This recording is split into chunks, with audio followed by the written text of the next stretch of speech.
The BURST Water Flosser is the perfect addition to your healthy mouth routine.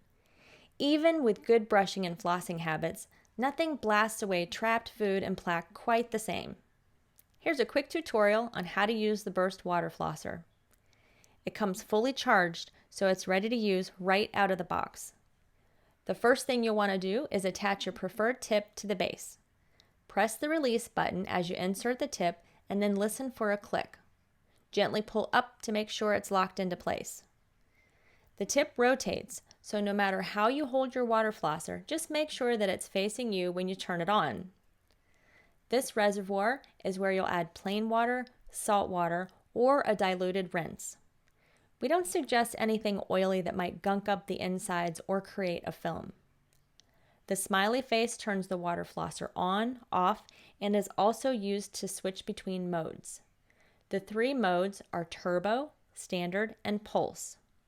The water flosser is defaulted to start in the standard mode, and we do recommend that one for most first-time users until you find one that works best for you. Switching modes is quite easy. With the unit turned off, press and hold the on-off switch for about 3 seconds until you see the indicator light scroll to the mode that you prefer. Now remember, what goes in must come out. We suggest that you get your hair out of the way and move right over a sink so water doesn't splash all over you and the floor.